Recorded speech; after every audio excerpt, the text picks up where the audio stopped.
What I learned early in medical school was that 75 to 90% of all medical conditions are either caused by or made worse by chronic stress.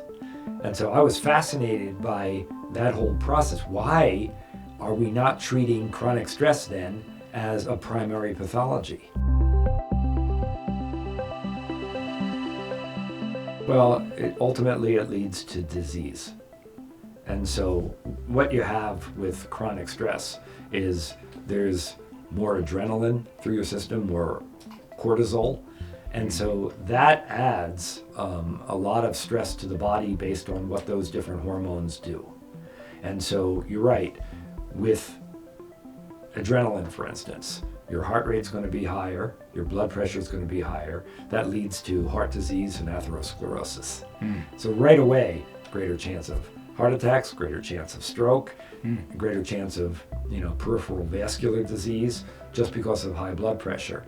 And again, it's insidious. I mean, this happens over time and it happens gradually so that you don't realize it's occurring. And then you find yourself on various medications to basically treat these conditions. But again, depending on how well that is treated, the disease can still progress. And that's just cardiovascular. I mean, if you look at stress-related illnesses, it gets back to my number of 75 to 90%. So this is indeed the major cause of medical problems. It's the biggest cost of healthcare, but it's not calculated that way because we segment it into these different disorders like cardiovascular problems, diabetes, all these different areas, and then we assign dollar amounts to those. But when you look at the fundamental issue, most of it is caused by stress. So I tell people that when you get into bed, you have to get out of your head. You really need to focus on your body. And I tell people to start with the feet, And a lot of people will say, learn how to breathe differently. Focus on your breath and try to slow down and breathe regularly. I found that just as often what happens is people then get worried and get stressed out over, my breathing rate is not good enough, or I'm breathing too deeply, or this or that. And they start thinking about how they're going to control their breath. And so I make it simpler. I just tell them, focus on your feet and try to feel your feet. And when they do that, it takes them a while to say, yeah, okay, I can feel my feet now. And they might feel a particular sensation or not, but at least they're out of their head. And it makes it much easier to fall asleep when you're focusing on your feeling, And I term that in general, one's feeling nature. You want to make it more body-centric. We know when you're moving into different stages of sleep because we have a wearable that in real time determines what stage of sleep you're moving into. And we call this real-time sleep stage enhancement. So as you're moving, for instance, into deep sleep, the wearable notices that, hey, we're going deep. The brain wants to go into deep sleep now. So it tells the generator using Bluetooth technology, it takes about a second, and it says, run the protocols to produce frequencies associated with this person's deep sleep. And so then the generator does that. That travels, throughout this biofield, ultimately influencing, or I should say supporting, what the brain really wants to do at that point to produce the frequencies that are consistent with that part of the brain causing that level of sleep. Yeah, they're very slightly different, across individuals, and what we do with the system in the first few nights of use, we run through a calibration process to learn what's right for the person, and then we use those frequencies. And then every few weeks, automatically it's doing checks to see, are they still performing as well as they need to? Can they be performing a little bit better in these stages of sleep? And then it will make these adjustments. Again, this is like your autonomic nervous system. You're not consciously aware that this is happening. And it makes these adjustments to essentially improve upon your sleep patterns. Our sleep is broken into what are called sleep cycles. And on average, across humans, the average sleep cycle time is about 90 minutes.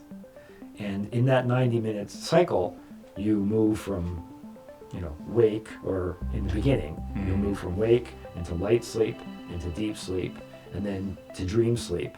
And then the cycle repeats, hopefully without you waking up each time, okay? So then you'll move from dream sleep, let's say for the second cycle, into light sleep, deep sleep, and then, dream sleep again. And you'll cycle like that.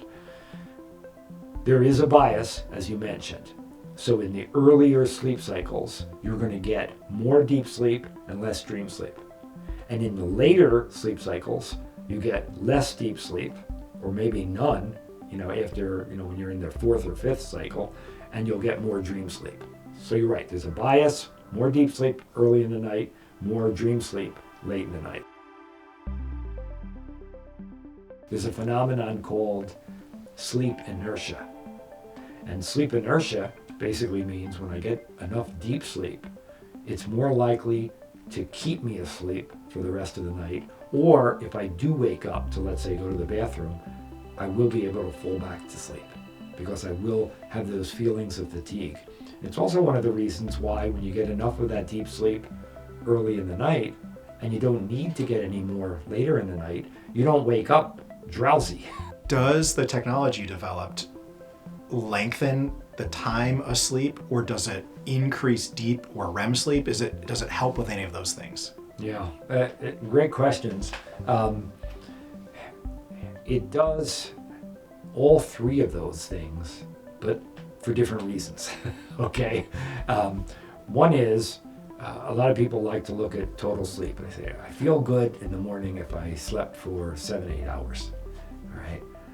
Well, one of the problems as we get older is we lose deep sleep. It's just a fact of life, Our peak deep sleep is when we're infants. 90% of our sleep then is deep. So let's say by the time you get to 18 or 20, you might have, let's say, hour and 45 minutes, 2 hours of deep sleep. So let's call that for the moment ideal. Even by the time you've gotten into your mid to late 40s, you've already lost 60 to 70% of that deep sleep. That's a big difference. This is why you start waking up. Is this why we age? We're not getting the reparative sleep? Well, in part, yeah. And so by the time you're 70, 80, you may not have any deep sleep at all. Okay? And so the sleep is very fragmented. And as you look at that loss of deep sleep, it correlates directly with how long you're sleeping because you don't have that sleep inertia. And as a result, you may only be getting 4 or 5 hours a night. Maybe they take the first 2 to 4 weeks and focus on stress reduction so that they can feel it and learn what that feels like. And then move to sleep. And in the beginning, when they go to sleep, it's like they already know what it feels like at this point. What would you say and want to convey to people that most influencers and people in the media either don't know or aren't telling people? I think it's what we've been discussing in terms of the importance of stress as not only how it affects disease, but how it affects sleep, and that should be the most important factor discussed. Right now, I think if you were going to rank the two, most people would say sleep is more important than stress. Look at it this way. When people talk about the 3 pillars of health, it's always, it used to be, diet, exercise, sleep. Yep. Now, with the press that sleep has gotten, they say, well, you know what? Sleep probably belongs up at the top. It's probably sleep, diet, and exercise. Right. Where's stress?